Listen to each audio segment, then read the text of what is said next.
ஒழுக்கத்தால் அடையாளப்படுத்தப்படுகிறது. எனவே அதனை நம் வாழ்வை விட பெரிதும் பாதுகாக்க வேண்டும் என்கிறார் கோப்பா மீனாட்சி. தனி மனித வாழ்வும் சமுதாய அமைப்பு முறைகளும் சீராக செல்ல கடைபிடிக்கப்படுவன ஒழுக்க நெறிகளாகும். ஒழுக்கமுடைமை பிறப்பிற்கு பெருமை சேர்க்கும், ஒழுக்க குறைவு பிறப்பிற்கு இழிவு தரும் என்பது இவ்வதிகாரத்தில் அழுத்தமாக சொல்லப்படுகிறது.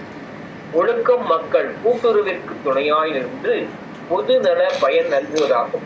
இதனாலேயே ஒழுக்கமுடைமை குடிமை என்று சொன்னதோடு இல்லாமல் உலகத்தோடு ஒத்த ஒழுகல் எனவும் அதிகாரம் விதிக்கிறது.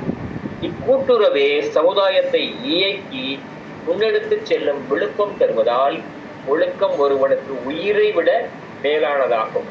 அதுதான் குடிப்பிறப்பு, அதுதான் உயர்வுக்கும் தாழ்வுக்கும் காரணமாக அமைவது, அதுதான் நன்மைக்கெல்லாம் அடிப்படை. ஏட்டில் எழுத பெற்றது எல்லாம் ஒழுக்கம் அன்று, உலகத்தோடு ஒத்து வாழ்வதே ஒழுக்கம். இவை அதிகாரம் கூறும் செய்திகள். மகிழ்ச்சி. இப்பொழுது இந்த அதிகாரத்தினுடைய 3வது குறளை நாம் பார்க்கலாம்.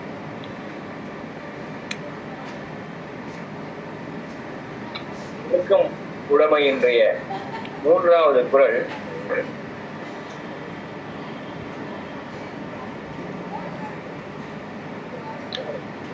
இதற்கான பொருள், ஒழுக்கம் உடையவராக வாழ்வதே உயர்ந்த குடிப்பிறப்பின் தன்மையாகும். ஒழுக்கம் தவறுதல் இழிந்த குடிப்பிறப்பின் தன்மையாகிவிடும்.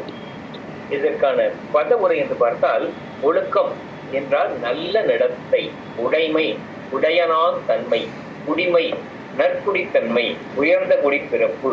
இடுக்கம் என்றால் பிழை, தவறுதல், இழிந்த தாழ்ந்த, பிறப்பாகி விடும்.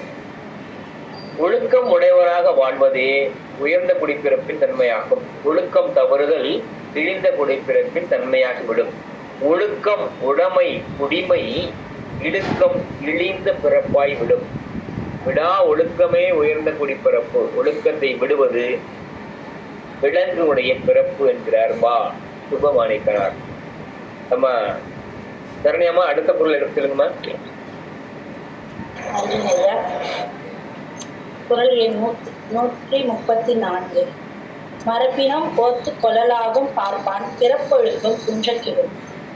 பொருள், மரபினம் மறந்து விட்டாலும் ஓத்து ஓதுதல், கற்றல் வாசித்தல், சொல்லுதல் வேதம், கொள்ளலாகும் பெற்றுக்கொள்ள முடியும். பார்ப்பான் நூறாய்வான். பிறப்பு மனித பிறவி, மனித வாழ்க்கை, ஒழுக்கம் நன்னடத்தை, குன்ற தவற கெடும் அழியும்.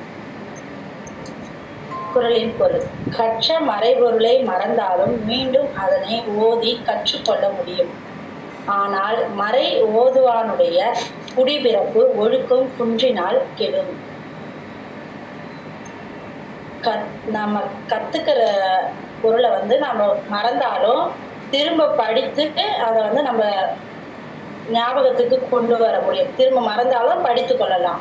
ஆனா மாநில ஒழுக்கம் குறைந்தா கெட்டு போயிடுவாங்க, அது திருத்த முடியாது. இதுதான் இந்த குறளுடைய பொருள்.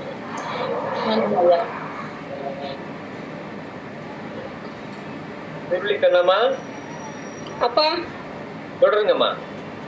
124வது குறள் தானங்கப்பா? 25மா. 25. சரிங்கப்பா. 135. சரிங்க. 135.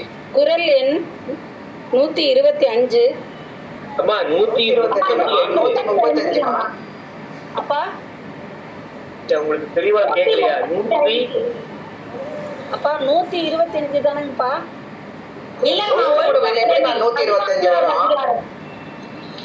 சரியாவே சவுண்ட் கேட்க மாட்டேங்குதுமா எனக்கு. குறள் என்ன எதுங்கய்யா? ஒழுக்கமுடைமை ஆரம்பிக்கிறதே 131 தான் ஆரம்பிக்குது. அப்புறம் எப்படி 125 ஆகும்? 135 இல்லைங்கம்மா, எனக்கு சவுண்ட் சரியா கேட்கல, அதனாலதான். இப்ப எத்தனாவது குறள் படிக்கணும்னு மட்டும் சொல்லுங்கம்மா. 135, அதாவது ஒழுக்கமுடைமை அதிகாரத்துல 5வது குறள். அழுக்காறு உடையான் கண் ஆக்கம் போன்று இல்லை, ஒழுக்கம் இலான் கண் உயர்வு.